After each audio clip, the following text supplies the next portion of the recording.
What we have in fact been seeing of late is that there has been record heat in the national capital, and now we have witnessed record rains. There's also the Wayanad landslide, which is clearly an indicator of the kind of havoc that climate change has in fact been wreaking on the planet. We've also seen in Paris, where the Olympics is currently underway, and on record this has been called the warmest Olympics up to date.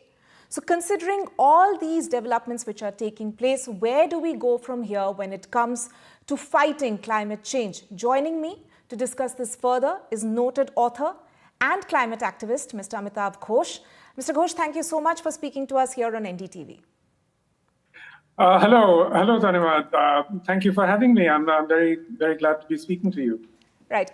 Mr. Ghosh, first up, I want to say that you had written around 8 years back in an article that cultural failure is at the heart of climate change crisis. Now, over the years, based on the response that the world has come up with, do you think much has changed in the way we are tackling this issue? Sadly, I have to say that's not the case at all. I think more and more, in fact, as climate issues worsen, people pay less and less attention to climate change, and especially culturally, we have not adapted at all, unfortunately. I mean, for example, with the landslides in Kerala, you can see that, one of the real problems over there is just too much construction. This whole region has been so badly affected, and this is not the first year. It's been going on for a very long time, going back to 2018. I mean, we see repeatedly the problems that arise from climate change affecting Uttarakhand, affecting Kerala, creating ever greater impacts, and yet we don't seem to adapt at all. Right. And in terms of India's climate action policy, what do you think needs to be the focus of the authorities and the Indian government? Or do you think in terms of the policy that we have planned, whether it's up to the 2030 target that we have in terms of green hydrogen and adopting more of clean energy, do you think that we need to pivot as far as our climate action plan is concerned? There are these terrible sorts of contradictions in these things. I mean, for example, I know that the Indian government has been talking up hydrogen for a long time. But, where do we see? I mean, where do we see the results of, any kind of hydrogen energy being effectively used? I mean, unfortunately, a lot of the discourse around climate change tends to focus on technological mega fixes, which actually never deliver. Secondly, I would say that, one of the great ironies of climate change is, in fact, that often this renewable energy mirage, I have to say, creates disasters in itself. I mean, for example, in Wayanad, one of the problems is exactly that, people have been putting up windmills, which is a good thing, I suppose. But in order to get to these windmills, you have to build roads. And these roads begin to destabilize the hillsides and leading to landslides. One of the major problems is exactly road building. This is a major problem in Uttarakhand. It's a major problem in northeastern India. And it's a major problem in Kerala. Right. Wayanad happens to be a major tourist region. So, the roads become very heavily frequented, and this leads to problems in itself. Right. Deforestation has, in fact, been marked as one of the reasons why the series of landslides that took place recently in Kerala. Mr. Ghosh, we also had the union budget presentation recently. In terms of allocation to fight climate change, do you think, there's much left to be desired, or what would you like to see more of in terms of allocation to fight the climate crisis as far as our budget is concerned? Unfortunately, my whole approach to this issue is that, in fact, I think when governments try to intervene on a large scale, it just leads to, the outcomes are never very good. I think I strongly support local initiatives. I think these should be community-based initiatives. The thing about climate change is that even though climate change is caused by global atmospheric forces, it always manifests itself locally. And where people adapt best is always when there are local initiatives. I mean, Mizoram, for example, is a very landslide-prone area, but Mizoram has actually been able to develop its own sort of planning for landslides, based also upon traditional wisdom, traditional ecological knowledge, on community-based initiatives. So I think, Mizoram really has set an example which other states can follow. So I feel very strongly that these initiatives should be local and not, national. I think the best thing that, that the government could do is to just allocate this money to the states and let the states decide, at a district level, how people should deal with these major issues. Right. In fact, taking off on that point, sir, you've also written in the past that sometimes technology can be a bit of a deterrent when it comes to fighting climate change. Hello, I've lost you. Can you hear me, sir? Is the audio back on? Yes, I can hear you now. Right. Sir, just continuing on that point that you were raising, that you've also written in the past that according to you, sometimes technology can be a bit of a deterrent, and following traditional ways of finding climate crisis actually bears more fruit. Do you still believe that, sir, when it comes to, let's say, advanced weather warning technology? Isn't that something which is a need of the hour? Because that's what the Kerala government also said, that the centre's warning that they received when it came to Wayanad was of an orange alert initially. Later on, by the evening, it had turned into a red alert.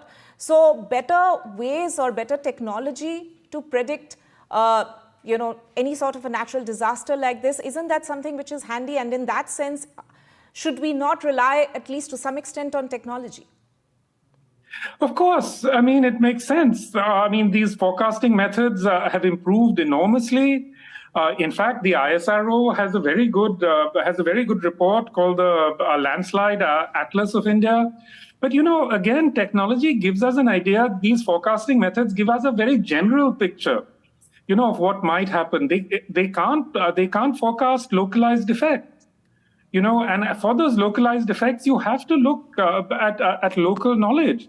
And in fact, there are several people in this Wayanad region who actually had the foresight to leave those areas before the landslides struck. The second thing, another thing that I would really like to emphasize over here is that really one of the problems is exactly that we've been following this very technology-oriented idea of development. And that in itself has been a large part of the problem. I mean, this part of Wayanad, for example, is famous for its plantations. It has tea plantations, it has cardamom plantations, rubber plantations.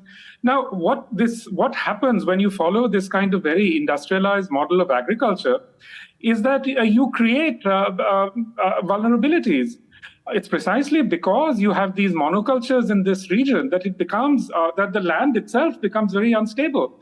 Because just having land cover isn't the same thing as having forestation, This is another one of the strange chimeras that a certain kind of climate discourse encourages, that you think that just planting a tree is going to solve the problem. No, it's not going to do that. Because some trees, like rubber trees, for example, have very shallow roots, and that tends to be the case with a lot of plantations. So, we have to think very seriously about industrialized models of agriculture. Right. So if we can just zoom out for a bit, it's not just about what we are seeing here in India. If we look at, as I mentioned, in Paris as well, where the Olympics is underway currently, also the Brazil forest fires recently. In terms of political will globally, what needs to change right now? Because we've seen, of course, several times in the past, developing nations have actually pointed out that why does the burden have to fall on them, whereas the developed nations should be actually taking care of the larger chunk of what needs to be done in order to fight the climate crisis. So political will-wise, what does the world need to effectively ensure right now in order to fight this crisis? You're right. Climate change is a global phenomenon. And obviously, there are differentiated responsibilities. The developed world is responsible by far for the most part for greenhouse gas emissions, and they should bear the burden. But they're not doing it. And let's face it, they're not going to do it. They've made this absolutely clear. I mean, if you look at what the developed world is spending on climate mitigation and what it's spending on armaments right now, especially since the start of the Ukraine war, it's gone up, like multiple times. I mean, they're spending on armaments and defense by multiples of 100 exceed their spending on climate mitigation. They're doing nothing about it. And I think we can see increasingly there's a huge sort of backlash against any kind of climate measures. We see this in Europe. We see this in America. I think the global South should continue to press very strongly for action from the developed world on climate change. But at the same time, it's incumbent on us. It's incumbent on all the governments of the global South to also act to mitigate climate change impacts locally, regionally. And this is a very important thing that we have to consider, that, we can't just blame climate change. This should not become a way for politicians and bureaucrats to absolve themselves of the responsibility for these impacts. Because actually, if you look at a local level, anywhere in India, wherever there are climate change impacts, there are also, you can see behind it, a whole pattern of development, of construction, that is not related to climate, that is absolutely related to a mistaken model of development. Building without proper oversight, without really detailed studies of possible environmental impacts. I mean, what has happened in Wayanad was predicted years and years ago by Madhav Gadgil, the great environmentalist. In fact, the Gadgil report recommended that this entire region be treated as an ecologically sensitive area. And the Kerala government didn't act on that, unfortunately. Right. So my last question to you, as you mentioned, in fact, that at this point in time, of course, there are two wars going on in the world, and more is being spent on defense matters rather than on fighting this very important, tackling this very important issue. So coming back to India, we are aspiring to be the third largest economy in the world very soon, and we also have a roadmap to becoming a developed nation by 2047. In this journey, what is the one word of advice that you would want to give us as your parting shot?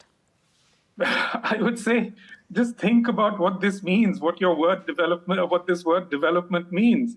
I mean, Wayanad, in some sense, is very developed. Kerala has very high per capita income. And it's precisely because of this that people have been creating these plantations and building these roads in this entire region. But if actually your patterns of development lead to environmental collapse, how does that help you being developed? I mean, per capita income isn't going to give you back your house, So I think we really need to think very seriously about what we mean by development. Right. Mr. Amitav Ghosh there, thank you so much for your time here on NDTV and discussing this very important issue that we're looking at in the aftermath of the Wayanad landslides. Let me hand it back to Ankit now for the rest of the news and updates.